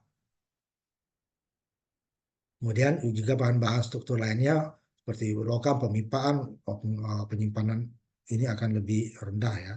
Tetapi struktur awal itu sangat sangat sangat kuat, sangat sangat mahal. 60% lebih biayanya adalah untuk konstruksinya saja gitu ya. Contohnya sebuah PLTN kapasitas 100 megawatt, berat mesin dan mekanisme strukturnya ya, logam, berpipa dan sebagainya, batu tembok ya, masing-masing hampir 700 ton, 900 ton, 200 ton. Sedangkan pembangkit listrik batu baranya ini 100 megawatt nilainya sesuai adalah 2.700 ton, 1.200 ton ya kan, itu bahannya kan 300 ton dan sebagainya. Ini kalau totalnya 1.814 23 ya, 2.300 ton totalnya. Kalau ini dia lihat deh ribuan ton semua. Untuk material nih ya, untuk materialnya jauh lebih murah. Tapi kualitas materialnya pasti PLTN lebih tinggi ya. Kemudian wilayah situs 100 megawatt ada 5 hektar ya. Sedangkan menggunakan batu bara sampai 100 hektar untuk yang sama ya 15 hektar, 3 kali lipat ya untuk luas. Cuman airnya lebih sedikit dibandingkan PLTU. Karena perlu pendingin tetap perlu pendingin kan. Kemudian PLTN tidak semua keuntungannya ya, kerugiannya lebih tinggi dibandingkan dengan PLTA atau PLTU. Strukturnya ya kayak awalnya 60% lebih itu saja. Cuma dari bahan bakar dia tidak terus-menerus. Perbaikan kondisi beban, kemudian limbah radioaktifnya tidak dibuang ya, akan tidak bisa dibuang bebas, tidak bisa ditaruh bebas saja. Kalau PLTU kan masih taruh bebas masih bisa, baru sebelum dibawa ini nggak bisa. Kemudian PLTN masalah utamanya adalah pembuangan limbah radioaktifnya dalam bentuk cair, padat, dan gas tanpa merusak atmosfer. Setelah terjadi proses tadi ya, jadi pembelahan. Kemudian pembelahan sampah menciptakan kesulitan yang perlu modal yang besar. Biaya pemeliharaan juga tinggi. Walaupun nanti sudah nggak dipakai. Berbeda dengan pemakaian lain nggak dipakai, tinggal gitu aja, nggak masalah. Kalau nggak boleh. Karena bahan nuklirnya tadi masih ada. Kemudian tempatnya adalah kesediaan air ya. Hampir semua. Karena dia butuh pendingin. Selain air berat tadi yang untuk moderator bahan bakar alami ya. Kemudian jauh dari beban ya. Ini hampir semua nih. Kecuali diesel ya. Mungkin harus terletak dekat pusat beban. Ya. Bisa, yang penting ada sumber air. Kemudian jarak dari daerah penduduk harus lebih jauh. Memiliki kapasitas rel dan jalan itu untuk membawa apa tadi material-material dan nanti untuk limbah tadi ya. Nah, ini yang berat pembuangan limbah. Tidak semua negara bisa mengolah. Harus yang cukup kadang lokasi pembangkit untuk pembuangan limbahnya. Nah, biasanya kan diproses dulu, baru sisanya itu yang baru disimpan. Proses menjadi bahan bakar lagi. Nah, ini tuh di sebuah negara ada. Kemudian juga, nah, terutama hampir di daerah yang sering gempa gitu kan, atau gempa, kasih terus diklasifikasikan untuk zona seismiknya masing-masing 1, 2, 3, sampai 5 ya. Zona 5 paling seismik tidak cocok untuk pembangkit tenaga listrik. Terlalu sering gempa gitu ya. Nah, di Jepang pun tetap dibuat ya, walaupun negaranya sering gempa. Tapi bukan pada zona 5. Ini akan berbahaya. Kebocoran tadi ya, masalahnya bukan bahaya yang lain.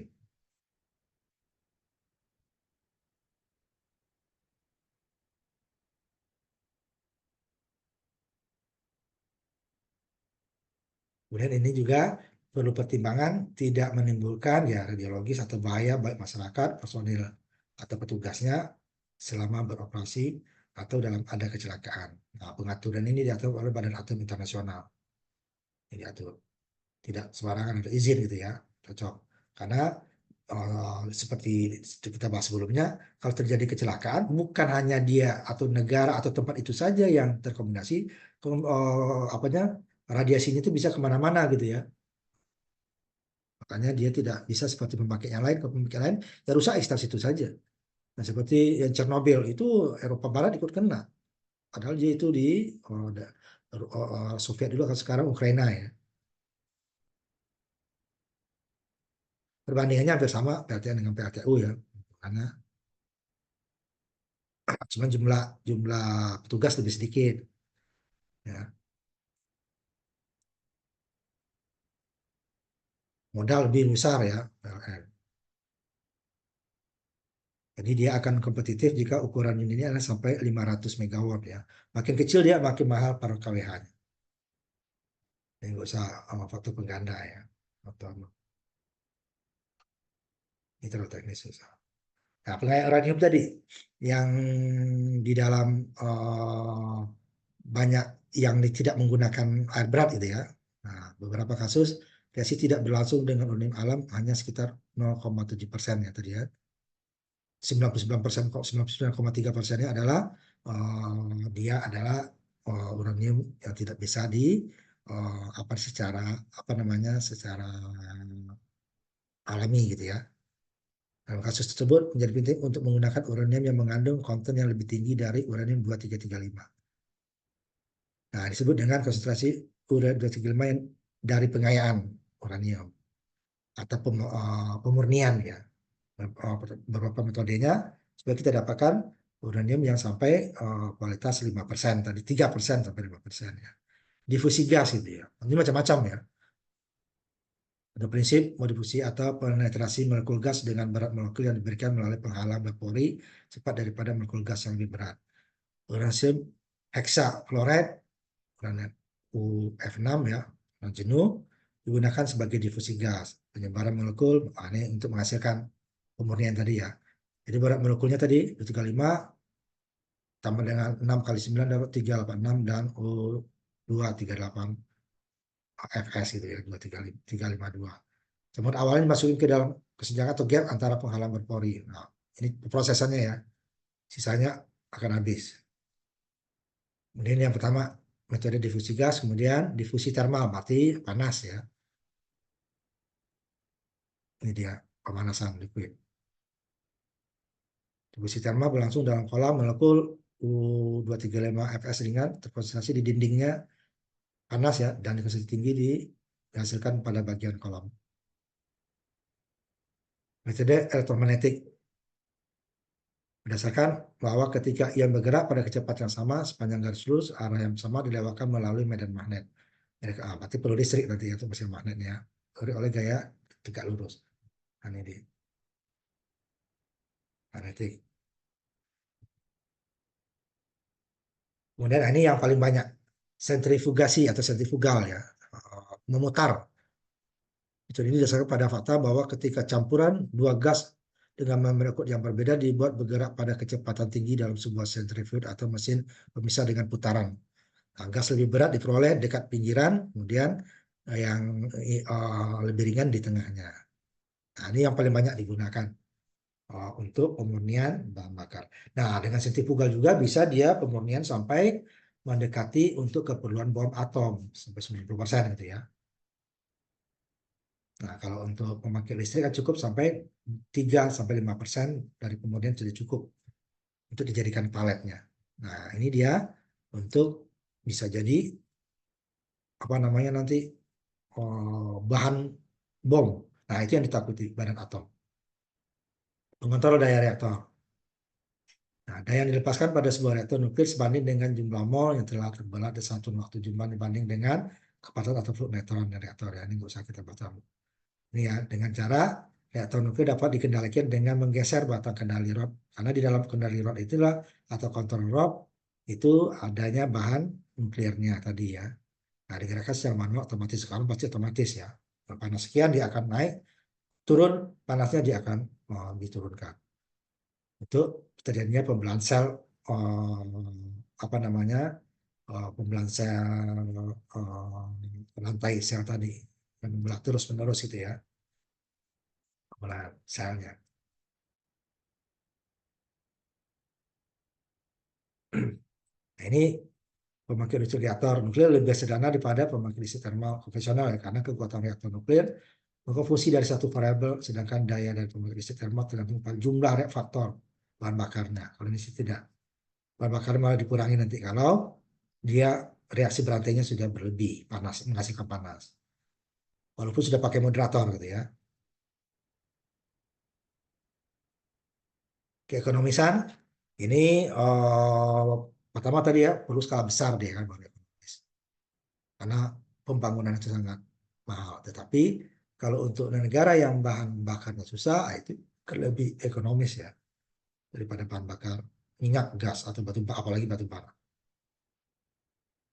Cuma perlu tempat tadi yang banyak air ya sekitarnya.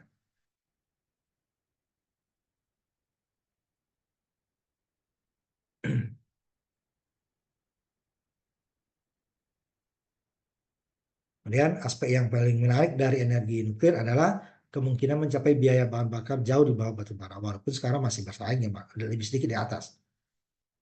Cuman pengelolaannya batu bara itu lebih susah gitu ya. Nah, semua sistem tenaga nuklir sedang dipertimbangkan untuk produksi listrik skala besar yang melibatkan peternakan atau sistem regeneratif. Sistem cepat tadi ya pengembangan pembiakan. Ini sudah bergerak terus kemajuannya, ekonominya makin turun biayanya ya, dan keandalan makin tinggi, keamanannya juga makin lebih andal ya dari kecelakaan. Nah, itu yang dibuat di apa di Bangladesh itu oleh Rusia itu sampai sekarang 100% belum pernah terjadi kecelakaan gitu ya. Karena itu memang harus sangat-sangat hati-hati karena apa resikonya itu sangat besar dibandingkan dengan pembangkit lain. Ini yang konversi jumlah jenis reaktor ya. Yang konversinya PWR, PWR tadi udah ini kan pressure boiler water reaktor, pressure jet water reaktor ya. Tenakan thorium. Nah, di Indonesia nanti ini yang direncanakan thorium ini di Bangka, Provinsi Bangka Belitung gitu ya. Kemudian reaktor peternakan cepat. Reaksi konversinya nih. Secara cepat pasti lebih tinggi dia ya. Kantorium, nah ini yang berair 1,2, yang boiler water reaktor, pressure water reaktor itu dia satu. Ini yang penting karena dia kebocoran itu tidak terlihat, hanya pakai alat bisa dilihat. Kalau tidak terlihat tidak terasa ya, sehingga dia perlu alat yang mengontrolnya, sehingga perlu keamanan yang sangat sangat tinggi. Sebuah reaktor nuklir bisa menghasilkan peringkat alfa, beta, dan gamma gitu ya. Nah, alfa aman lah, beta dan gamma ini yang berbahaya. Nah, sehingga tidak boleh terjadi kebocoran radiasi. untuk keamanan masyarakat dan keamanan pekerja terutama. Pertama kontaminasinya tadi adalah pada pembelahan inti bahan bakar. Makanya pada ruang reaktornya tidak boleh bocor sama sekali. Sumber kedua adalah pengaruh flux neutron pada pembawaan panas dan sistem pendingin. Nah, ini yang hati-hati. Makanya di sistem pendingin nggak boleh langsung kan pakai pipa. Sumber ketiga adalah udara, kerusakan dari cangkang elemen bahan bakar. Nah, ini dari limbah nanti ya. Ini seruan langkah-langkah untuk keamanannya harus terletak jauh dari tempat tinggal manusia. Konstruksinya harus sangat standar dan dibutuhkan. Air limbah dari pembangkit tenaga harus dimurnikan, gitu ya. Tidak boleh langsung dibuang ke alam, dimurnikan dulu dari limbahnya ya. Pemurnikan harus mempunyai efisiensi tinggi ya untuk limbah tadi. Dan makanya biayanya mahal ya, biaya personalnya. Bahan bakarnya saja yang cukup murah dibandingkan dengan yang lain. Jadi sistem ventilasi yang luas ya supaya sirkulasi mudah, menjaga konsentrasi kotoran, zona eksklusif ya, radius 1 kilometer tidak ada kegiatan masyarakat. Biasanya dia lebih aman ya. Biasanya kalau pinggir pantai kan daerah nelayan saja ya. Ini sistem keamanan pembangkit seperti mengaktifkan atau mematikan shutdown ya. Untuk jika terjadi bencana kerusakan. Keselamatan direkayasa untuk pembangunan sehingga selama operasi normal tidak ada kecelakaan dosis radiasi pada batas zona eksklusif ya. Untuk batas yang diizinkan sesuai dengan nilai standar internasional. Kemudian adopsi dari sebuah bencana, karena intinya di sini kan bencana reaktor tadi terpisah dari dan pemasangan perisai atau pelindung ya, sistem shutdown independen. Jadi dia beberapa pengamanan yang berlapis ya. Nah, sistem deteksi pendingin inti darurat, tekanan tinggi dan jumlah penahan ganda dengan penekanan kolam adalah beberapa perbaikan desain signifikan untuk dibuat desain PLTN darurat di India ya dimulai. Yang dua penahan terhadap guncangan gempa, ya. Ini perlu karena gempa itu kan nggak bisa diprediksi. Walaupun ada daerah rawan gempa gitu ya, tapi namanya bisa saja gempa itu terjadi. Kemudian pemeriksaan berkala, masalah radioaktivitas tadi ya, ada bocor nggak harus ada dikontrol, karena dia tidak kelihatan gitu ya, tidak berbau. Kemudian ini karena setiap bahan bakar pasti ada limbah ya, sisa pembakaran limbah harus hati-hati dibuang. Biasanya diproses dulu, sisanya yang tidak bisa dijadikan bahan bakar lagi baru dibuang dengan cara dimasukin ke dalam kontainer yang berlapis ya, yang aman. Lalu ditaruh di dalam tanah beton. Kemudian untuk desain dan konstruksi serta pelaksanaannya itu harus dilakukan dengan standar internasional, ya. Karena itu harus standar untuk keamanan, kesehatan masyarakat, pembangkit dan operator pembangkit dan lingkungan sekitarnya. Kemudian tempat juga pelaksanaannya ya, otoritas listrik harus izin. Kalau Indonesia AMDAL ya, dan lingkungan dan Pemdanya itu pusat dulu ya, pemerintah pusat. Kemudian ada rekomendasi dari Konvensi Atom Internasional. Ini cocok, sudah boleh enggak, sudah memenuhi syarat enggak. Nah, itu semuanya adalah demi keamanan gitu ya. Ini dosis radiasi di situs manapun tidak boleh lebih 100 mg per anggota masyarakat dalam batas 1,6. Itu ada beberapa di negara Eropa ya. Ada individu-individu yang coba mengembangkan ya nuklir untuk di rumah. Walaupun itu gagal ya, malah radiasinya yang terpapar. Itu berbahaya. Makanya perlu regulator yang mengontrol secara internasional. Kemudian pelaksanaannya juga kemudian masalah layanan air, air berat, pengaturan reaktor, dan perlindungan turbin uap. Kalau turbin uap ke generator sama lah dengan PLTU biasa ya. Jadi sampai reaktor nuklirnya itu yang perlu pengamanan yang lebih. Kalau sudah ke turbin uap, ke generator itu sudah. Asal dari reaktor ke ruang apa namanya boiler tidak ada kebocoran. Nah, untuk kriteria tersebut maka Badan Atom Internasional akan mengawasi. Jadi dia secara bertahap dijalankan, tidak boleh langsung 100%. Pemakai lain juga gitu, tapi tidak selama ini ya. 5% aman, 50% aman, itu baru 100%. Dan itu dikontrol terus pelaksanaan berlangsung selama sekitar 2 tahun. Nah, ini bencana-bencana beberapa. Chernobyl yang sangat ini. Sekarang di dunia Soviet, sekarang Ukraina, negara Ukraina setelah pecah Soviet. Ini banyak menyebabkan kematian ya. Karena ini sebenarnya kesalahannya juga dari operator. Sudah ada, biasanya kan sudah ada sensor-sensor ya. Tapi dia jalan terus. Bentar ya. Nah, sedikit lagi ya kita lanjutkan. Sehingga terjadilah ledakan. Nah, ini kan meningkatkan kanker. Ya. Ada ribuan mil persegi terkombinasi. Bayangkan mil itu lebih 1 kilo kan. Padahal ini hanya beberapa kilometer persegi ya, pabriknya, pemakainya. Three Mile Island di Amerika. Sehingga nanti untuk pembersihan aja menghabiskan 1,5 miliar dolar kali 15.000 itu kan. Salah ini aja bisa 15, hampir 30 triliun untuk pembersihannya. Sangat besar ya. Ini tahun 1986 di Chernobyl. Maka tahun 7 bulan ke atas Amerika nggak bikin lagi. Itu mereka penelitiannya ya yang lolos. Jadi itu, apa namanya, kecelakaan-kecelakaan yang terjadi. Nah, ini karena, apa namanya, sudah kena kontrol, tapi keteledoran daripada, apa namanya, daripada operator ya, petugasnya. Ini sampai ada yang tidak terdeteksi manual petunjuk, tidak tercatat. Nah ini kan situasi stabil, bumbung gas, pimpinan, evakuasi dan sebagainya. Ini yang pembersihannya, lumpur akibat ledakan, radiasinya terutama ya kecelakaan harus dibersihkan dari, radioaktif. Perlu biaya sangat besar sampai 1,5 miliar dolar.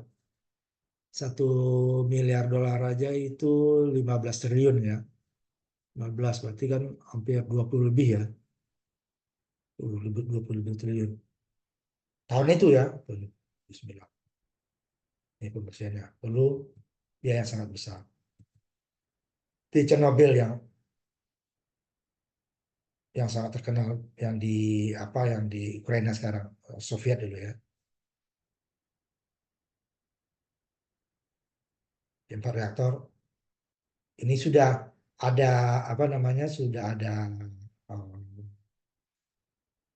indikator gitu ya, tetapi peraturannya wah, kayaknya biasa aja kayak gitu ya. Itu nggak boleh, sekecil apapun ininya harus di, ditindaklanjuti.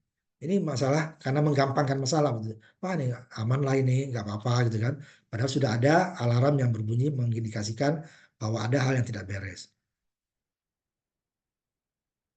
Nah, sekarang 1.000 mil persegi tidak dapat dihuni selama beberapa dekade, puluhan tahun itu kan.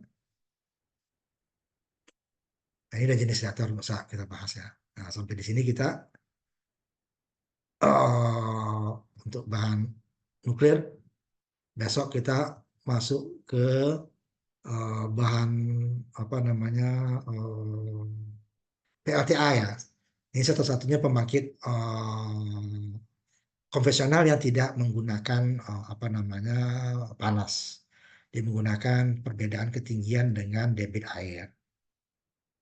Tetapi memerlukan tempat yang luas untuk penampungan air ya, karena air itu hujan dengan, panas itu berbeda ininya ya. Sumber air yang datang dengan keluar itu, keluarnya bisa tetap gitu kan, yang datangnya belum tentu tetap, tergantung dari cuaca. Nah itu, uh, kelemahannya, tetapi dia tidak, apa namanya, tidak ada limbah, tidak ada, radiasi gitu ya, pemanasan global itu tidak ada, tetapi dia bisa menggeser beberapa kecamatan, malah, desa gitu ya, untuk membangun, karena harus dibutuhkan itu yang sangat, besar gitu ya. Nah itu, pembangkit listrik tenaga nuklir ya. Secara garis besar itu ya, secara garis besar dari bahannya apa, kemudian, jenisnya, nah, semuanya ini adalah pembelahan sel ya. Tidak, kita tidak membahas, peluruhan. Karena itu biasanya untuk peluruhan itu Oh, dia kan fission dan fusi ya. Kita kan fission. Fusi itu dia peluruhan sel itu untuk dijadikan bom biasanya. Nah, sampai di sini Bang. Ini nanti minggu besok kita libur. Intinya saya ganti hari Sabtu, tapi pelaksanaannya tetap hari Rabu ya. Tapi kita jadikan sampai jam 7 lewat dikit untuk eh, menambah waktu yang libur itu ya. Jadi Sabtunya nggak usah masuk. Sampai sekian pertemuan kita. Terima kasih. Ketemu lagi kita nanti 2 minggu lagi ya. Minggu besok kita libur. Libur nasional ya. Terima kasih. Assalamualaikum warahmatullahi wabarakatuh. Selamat malam.